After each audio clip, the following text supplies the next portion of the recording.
Hi గారు, welcome to our channel. ప్రస్తుతం మనతో పాటు భరద్వాజ్ గారు సీనియర్ జర్నలిస్ట్ ఉన్నారు. వారితో ఒకసారి మాట్లాడదాం. సార్ నమస్కారం సార్. నమస్తే అండి. సార్, ఈ మధ్య కాలంలో సోషల్ మీడియా మాధ్యమంగా మనం కొన్ని క్రైమ్స్ జరగడం చూస్తున్నాం సార్ సర్వసాధారణంగా. ఇప్పుడు కూడా మియాపూర్లో అటువంటి ఘటన ఒకటి జరిగింది. ఒక అమ్మాయికి ఇన్స్టాగ్రామ్లో ఒక అబ్బాయి పరిచయం అయ్యాడు. ఆ తర్వాత అబ్బాయి అమ్మాయిని తీసుకెళ్ళిపోయి పెళ్లి చేసుకుంటానని నమ్మించి లైంగికంగా వేధించేసి తర్వాత అమ్మాయిని హత్య చేసేసాడు. ఇప్పుడు అది సెన్సేషన్గా మారింది. సో దాదాపు చాలా రోజుల నుంచి ఆ అమ్మాయి కనబడకుండా పోవడం, పేరెంట్స్ కంప్లైంట్స్ ఇచ్చిన తర్వాత నిన్న ఈ ఘటన వెలుగులోకి వచ్చేసింది సార్. మరి అంటే ఈ సోషల్ మీడియా ద్వారా ఇటువంటి ఘటనలు మనం జరగడం చూస్తున్నాం కదా సార్. దీన్ని ఏ విధంగా చూస్తారు? ఇప్పుడు ఈ అమ్మాయి విషయంలో అసలు ఏం జరిగింది, మీరేం చెప్తారు సార్ దీనికి సంబంధించి? అంటే గత నెల 20వ తారీఖు నుంచి అమ్మాయి కనిపించడం లేదు. పోలీస్ స్టేషన్లో కంప్లైంట్ ఇచ్చారు. అయితే పోలీసులు దీనికి సంబంధించి ఏ రకమైనటువంటి దర్యాప్తు చేయలేదు అనేది ఇప్పుడు తల్లిదండ్రులు అశోక్, అమ్మాయి ఫాదర్ చెప్తున్నటువంటి విషయం. ఓకే. అయితే ఫలానా వ్యక్తి అయి ఉండొచ్చు అని చెప్పి వీళ్ళే ఒక లీడ్ ఇచ్చారు. వీళ్ళు ఇచ్చిన లీడ్ ఆధారంగా వాళ్ళు అతన్ని కస్టడీలోకి తీసుకుని ఎంక్వైరీ చేస్తే తెలిసిన విషయం ఏంటంటే, ఇన్స్టాగ్రామ్లో పరిచయం అయింది, నేను పిలిచాను, వచ్చింది, మేమిద్దరం ప్రేమించుకున్నాం. అమ్మాయిని తన ఫ్రెండ్స్ దగ్గర పెట్టాడు. అతను పెట్టి అక్కడి నుంచి వాళ్ళిద్దరి మధ్య ఒక సెక్షువల్ రిలేషన్ నడిచినట్టుగా చెప్తున్నాడు. అయితే అమ్మాయి ప్రెజర్ పెట్టింది పెళ్లి చేసుకోమని. ఆ ప్రెజర్ తట్టుకోలేక చంపేశానని కూడా తను కన్ఫెస్ అయినట్టుగా చెప్తున్నారు పోలీస్ వర్షన్. అది అంటే ఇక్కడ ప్రధానంగా చూడాల్సిన విషయం ఏంటంటే, ఆ అమ్మాయిని లైంగిక వేధింపులు కాదు వాడు చేసింది. ఓకే. ఒక రకంగా నమ్మించి తీసుకెళ్ళారు. తీసుకువెళ్ళి వాడుకున్నాడు అనే అనాలి. అయిపోయింది. అయిపోయిన తర్వాత ఏదో ఒక అవగాహన ఉండాలి కదా. ఆ అవగాహన లేకుండా చంపేయటం అనేది, అంటే చాలా క్రూయల్గా చంపేశారు అనేది వాళ్ళే చెప్తున్నారు. ఎలా చంపారు, ఎక్కడ పాతి పెట్టారో కూడా చెప్పారు. ఆ పాతి పెట్టిన చోటుకు వెళ్ళారు, ఆ బాడీని తీశారు. గుర్తుపట్టలేని పరిస్థితిలో ఉంది ఆ బాడీ అని కూడా వీళ్ళు, అంటే చాలా తక్కువ టైంలో జరిగింది ఇది. ఆ అమ్మాయిని నమ్మించడానికి ఎన్ని డ్రామాలు ఆడుంటాడు ఇతను. ఎంత అంటే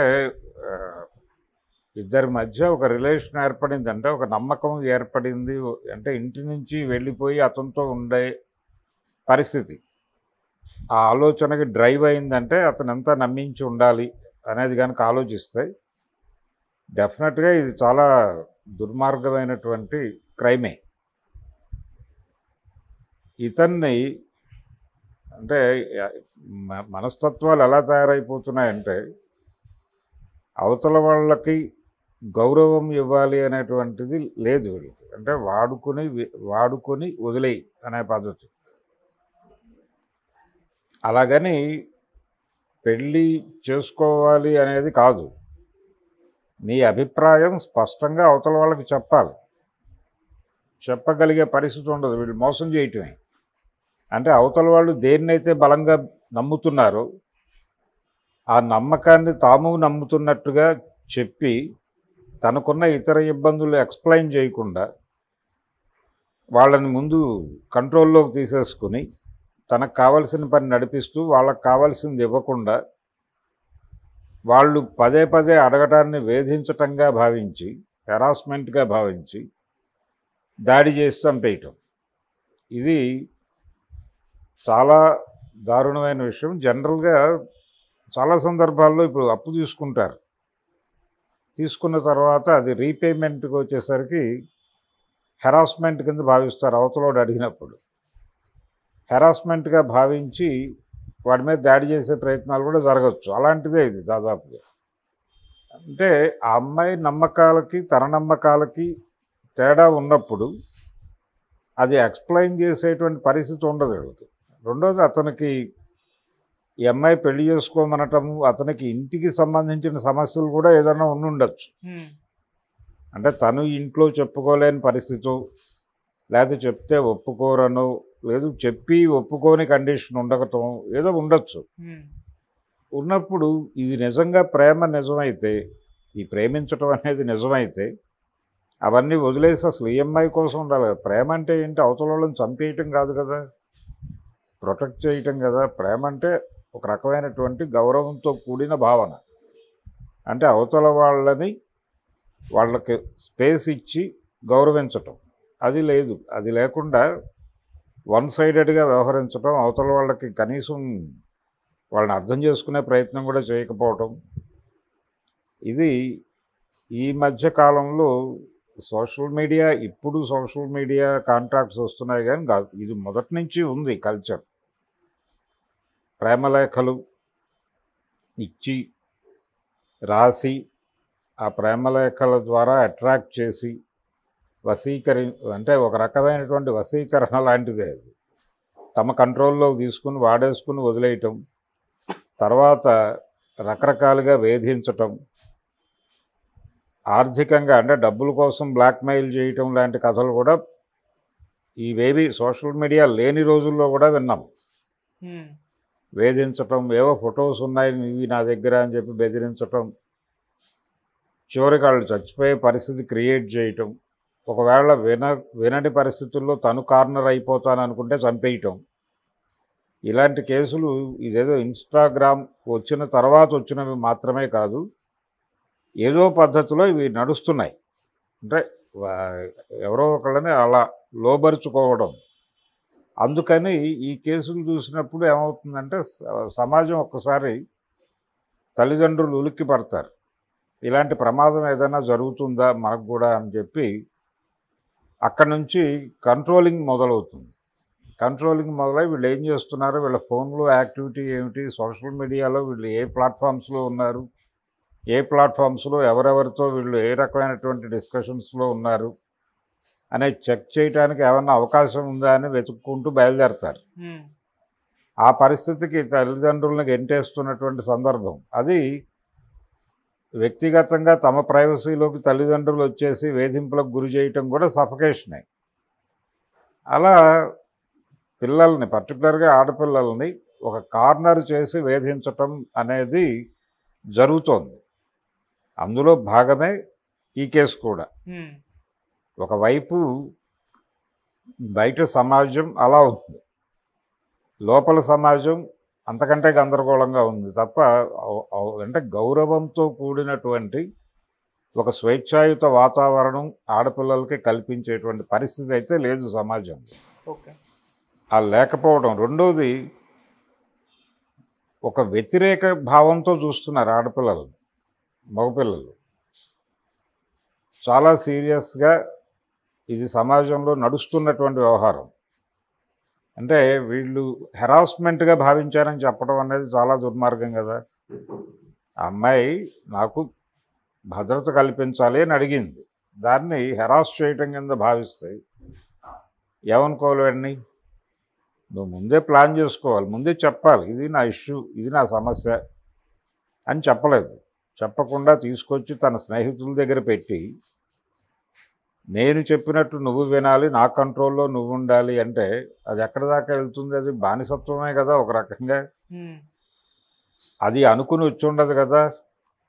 ఒక స్వేచ్ఛాయుత జీవితంలోకి వెడుతున్నాను నేను అనేటువంటి, అంటే ప్రేమ అనేటువంటి ఒక భావనలో ఉండేటువంటి ఒక డెమోక్రటిక్ నేచర్ని నమ్మి వచ్చినటువంటి అమ్మాయి అయి ఉండొచ్చు. దాంతో ఆ అమ్మాయి ఎప్పుడైతే ఏదో జరుగుతోంది అని అనుకుని, లేదు ఇలా కాదు ఇది మార్గము అని చెప్పడం మొదలుపెట్టిందో దాన్ని హెరాస్మెంట్ కింద భావిస్తే ఎలాగా? ఒకటి ముందే చెప్పాలి, లేదు తర్వాత అయినా చెప్పి ఎక్స్ప్లెయిన్ చేసి కన్ఫెస్ అయ్యి తప్పు జరిగింది అని ఫర్దర్గా ఎలా వెళ్ళాలి అనేది డిస్కస్ చేసి ఒక ప్రోగ్రామ్ డిజైన్ చేసుకోవాలి. అసలు ఇవేవీ లేకుండా చంపేయటం అనేది చాలా క్రూయల్ వ్యవహారం. చంపే లెవెల్ హక్కు ఎవడిచ్చాడు అతనికి? తీసుకెళ్ళి చంపేయటం అనేది డెఫినెట్గా ఇది చాలా క్రూయల్ క్రైమ్ కిందే చూడాలి. పోలీసుల నిర్లక్ష్యం ఉంది ఖచ్చితంగా దీనిలో. వీళ్ళు లీడ్ ఇచ్చే వరకు వాళ్ళు పట్టించుకోకపోవడం, అది పోలీసుల వైపు నుంచి అంటే ఏ కేసుని సీరియస్గా పట్టించుకోవడం లేదు పోలీసులు అనే మాట వస్తుంది ఇప్పుడు ఈ కేసుకు సంబంధించి. ఇది స్టేట్ గవర్నమెంట్ పట్టించుకోవాల్సినటువంటి విషయం. ఇప్పుడు మనకి ఏపీలో అమ్మాయిలు మాయమైపోతున్నారు అని చెప్పేసి ఒక గొడవ నడిచింది ఆ మధ్య. ఇళ్లల్లో నుంచి ఆడపిల్లల వివరాలు బయటకు వెళ్ళిపోతున్నాయి, వాళ్ళని జాగ్రత్తగా ట్రాక్ చేసి తీసుకెళ్ళిపోతున్నారు, 30,000 మంది వెళ్ళిపోయారని సెంట్రల్ ఇంటెలిజెన్స్ అని పవన్ కళ్యాణ్ మాట్లాడాడు ఆ మధ్యకాలం. ఇది కూడా అలాంటిదే. అంటే ఈ సోషల్ మీడియాలో ఎవరితో ఎలా మాట్లాడాలి, ఎంతవరకు మాట్లాడాలి అనేటువంటి ఒక కండిషన్. అంటే రెగ్యులర్గా ఇలాంటి కేసులు జరిగినప్పుడు మరింత ప్రొటెక్టివ్గా మారిపోయి అవతల వాళ్ళని కంట్రోల్లో పెట్టాలి అనే ఆలోచన కాకుండా అవగాహన కల్పించే ప్రయత్నం జరగాలి. మీరు ఎక్కడైనా ఉండండి, ఏ ప్లాట్ఫామ్ మీదైనా ఉండండి, కానీ స్పృహతో ఉండండి. అవతల వాళ్ళు ఎవరు, వాళ్ళు ఏం మాట్లాడుతున్నారు, ఎలా మాట్లాడుతున్నారు అనేది అర్థం చేసుకునే ప్రయత్నం చేయండి. పూర్తిగా అర్థం కాకుండా ఎవరితోనూ ఏ రిలేషన్లోకి వెళ్ళకండి అనేటువంటి లేదు. మీరు డిస్కస్ చేయండి. పేరెంట్స్ ఆ స్పేస్ ఇవ్వాలి పిల్లలకి. అంటే ఏ విషయాన్నైనా తమతో డిస్కస్ చేసేటువంటి ఒక స్పేస్ పేరెంట్స్ ఇస్తే ఇలాంటి ప్రమాదాలు జరగవు. ఓకే, ఆ స్పేస్ ఇవ్వకపోవడం అనేది తల్లిదండ్రులు తప్పు కూడా ఇలాంటి కేసుల్లో. ఆ అమ్మాయి అలా ఎందుకు వెళ్ళిపోయింది, ఒక స్వేచ్ఛను కోరుకుని వెళ్ళిపోయి ఉండొచ్చు. ఆ వెళ్ళిపోయే వాతావరణం ఇక్కడ కూడా ఉంది. సో ఆ వాతావరణం కల్పించటం అనేది తమ తప్పుగా వీళ్ళు భావించాలి. అలా కాకుండా వన్ సైడెడ్గా చూడటం విషయాన్ని. కాబట్టి టోటల్ సమాజంలో ఉన్నటువంటి కొన్ని బూటకపు విలువలు, పిల్లలు ఏదైనా మాట్లాడితే వెంటనే వాళ్ళని బుల్డోజ్ చేసేటువంటి ప్రయత్నం చేయటం. ఈ బుల్డోజ్ చేయటం ద్వారా ఏంటంటే వాళ్ళు చెప్పేటువంటి అవకాశం కోల్పోతారు. అంటే వాళ్ళు ఏ రకమైనటువంటి అవుట్లెట్ ఉండదు వాళ్ళకి. ఈ అవుట్లెట్ లేని కండిషన్సే క్రియేట్ చేస్తారు తల్లిదండ్రులు. వినటానికి ఇష్టపడరు. చెప్పినా కానీ ఇలాంటి పిచ్చివేషాలు వేయకు అంటారు తప్ప అసలు ఏమిటి, ఆ ఏజ్ ఏమిటి, వాళ్ళకు ఉన్నటువంటి ఎక్స్పోజర్ ఏమిటి, వాళ్ళతో ఎలా హ్యాండిల్ చేయాలి, వాళ్ళకి ఎలా అర్థం చేయించాలి విషయం, వాళ్ళని సక్రమమైన మార్గంలో నడపటం కూడా తమ రెస్పాన్సిబిలిటీ అని తల్లిదండ్రులు ఫీల్ అవ్వట్లా. ఆ ఫీల్ అవ్వకపోవడం వలన ఈ దారుణాలు సంభవిస్తున్నాయి. ఓకే, అందుకని ఖచ్చితంగా దీనిలో పేరెంట్స్ది భాగస్వామ్యం ఉంది, పోలీసుల నిర్లక్ష్యం ఉంది, అలాగే ఈ మొత్తం పరిస్థితిని అనుకూలంగా వాడుకుంటున్నటువంటి అతని కండిషన్. రెండోది, సమాజంలో మెయిల్ యూత్ సైకలాజికల్ కండిషన్స్ చాలా దారుణంగా ఉన్నాయి. ఎందుకున్నాయి అంటే దానికి రకరకాల కారణాలు ఉన్నాయి. అంటే ఒక రకంగా సెక్స్ రేషియో ప్రాపర్గా లేకపోవడం అంటే ఆడపిల్లలు తక్కువ ఉండి మగపిల్లలు ఎక్కువ ఉండి ఇలాంటి గొడవలు ఉన్నాయి. దాంతో చాలా పెళ్ళిళ్ళు కావట్లేదు. గతంలో ఈ పిల్లకు పెళ్ళవుతుందా అని సినిమా తీశాడు వేజళ్ళ సత్యనారాయణ. ఇప్పుడు ఈ పిల్లాడికి పెళ్ళవుతుందా అని సినిమా తీయాల్సినటువంటి కండిషన్. ఈ కండిషన్ ఎందుకు వచ్చింది అంటే ఇదే కారణం. దాంతో ఆడపిల్లలు చాలా చూజీగా ఉంటున్నారు, ఆత్మవిశ్వాసంతో ఉంటున్నారు, వ్యక్తిత్వంతో ఉంటున్నారు. ఇది తట్టుకోలేకపోతున్నారు వీళ్ళు. తట్టుకోలేక వీళ్ళు పాత విలువలు పట్టుకొని వేలాడుతున్నారు. ఆడపిల్ల నాకు బానిసగా ఉండాలి అనే లెవెల్లో ఆలోచిస్తున్నారు. ఆడది బానిస అనేటువంటి వాతావరణంలో ఆలోచిస్తున్నారు. ఈ ఆలోచనలు చాలా, అంటే ఈ పార్కుల్లోనూ అక్కడ కూర్చునేటువంటి చాలామంది కుర్రాళ్ళలో ఈ రకమైనటువంటి అభిప్రాయాలు కనిపిస్తున్నాయి. ఈ ధోరణికి, ఇలాంటి ధోరణులను కనిపెట్టి వాళ్ళని గైడ్ చేసి నడిపించాల్సినటువంటి బాధ్యత ఎవరూ తీసుకోవట్లేదు. సమాజము ఆ బాధ్యత తీసుకోవట్లేదు. పేరెంట్స్, అంటే మేల్ యూత్ పేరెంట్స్ పట్టించుకోవడం లేదు. అలాగే దీనికి సంబంధించినటువంటి ఎడ్యుకేషనల్ ఇన్స్టిట్యూషన్స్లో కూడా వీళ్ళ అంటే పిల్లల సైకాలజీకి సంబంధించి వస్తున్నటువంటి పెడధోరణులని ప్రాపర్గా రీడిజైన్ చేయటానికి ఒక వ్యవస్థ లేదు అక్కడ. లేకపోవడంతో వీళ్ళు నటులుగా మారిపోతున్నారు. అంటే ఎక్కడికి ఏది కావాలో ఆ నటన చేసేసి తర్వాత వాడి పద్ధతిలో వాడు బిహేవ్ చేయటం అనేది జరుగుతోంది. ఇది ఇలాంటి దారుణాలకి దారి తీస్తూ ఉంటుంది. ఓకే. సో దీనికి సొసైటీ రెస్పాన్సిబుల్గా ఉండాలి. సుడిగుండాలని నాగేశ్వరరావు గారు ఒక సినిమా తీశాడు. దాంట్లో ఒక డిటెక్టివ్ నవల చదివి ఇద్దరు అంటే ఒక అమ్మాయి అబ్బాయి వాళ్ళ లవర్స్ ఓకే.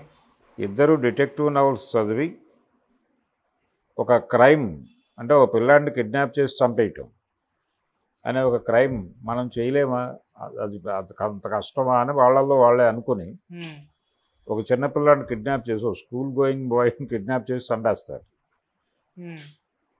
ఆ చనిపోయినటువంటి కుర్రాడి ఫాదరు జడ్జి, ఓ జడ్జి గారి కొడుకుని చంపేస్తారు. వీళ్ళు దొరుకుతారు. దొరికిన తర్వాత వీళ్ళిద్దరిని తీసుకెళ్ళి జడ్జి గారికి ఇన్ఫామ్ చేస్తే జడ్జి గారు ఉద్యోగానికి రిజైన్ చేస్తాడు. ఒకటే కొడుకు ఆయనకి. ఉద్యోగానికి రిజైన్ చేసి ఈ నేరస్తులు ఇద్దరి తరఫున డిఫెన్స్ లాయర్గా అపీర్ అవుతాడు. డిఫెన్స్ లాయర్గా. దాంతో కోర్టు షాక్ అవుతుంది. ఇదేంటి మీ పిల్లాడిని చంపిన కేసులో మీరు డిఫెన్స్ అపీర్ అవటం ఏంటి అని. అంటే అప్పుడు తను చెప్తాడు, అయ్యా నేను నా కొడుకుని కోల్పోయిన మాట వాస్తవమే, కానీ వీళ్ళు ఆ హత్య చేయటానికి దారితీసిన పరిస్థితులు, సామాజిక బాధ్యత కూడా ఉంది. సమాజం కూడా రెస్పాన్సిబుల్లే దీనికి. వీళ్ళిద్దరిని విక్టిమ్స్గా మార్చేసి వీళ్ళకి ఏదో శిక్ష వేసేస్తే న్యాయం జరిగిపోయింది అనుకోవడం కుదరదు. ఎందుకంటే ఈరోజు నా కొడుకు అయ్యాడు, రేపు పొద్దున ఇంకెవడైనా అవుతాడు, ఇంకేదైనా జరగచ్చు. కాబట్టి ఈ సొసైటీ రెస్పాన్సిబిలిటీ గురించి మాట్లాడటం కోసం నేను దీన్ని వాడుకోవాలనుకుంటున్నాను తప్ప నా కొడుకు మీద సింపతి లేక కాదు.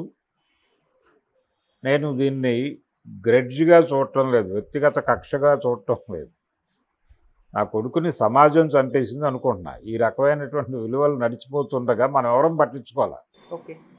మనం అందరం స్పృహ లేకుండా ఉన్నాం ఇక్కడ. దీని నుంచి కనీసం స్పృహ పొంది మనం ఏం చేయాలో ఆలోచిద్దాం అని చెప్తాడే. అది ఆ సినిమా కంటెంట్. ఓకే. కాబట్టి ప్రతి క్రైమ్ వెనకాల సమాజం తాలూకా బాధ్యత, ఒక సామాజిక కోణం కూడా ఉంటుంది. దాన్ని సీరియస్గా పట్టించుకుని స్టడీ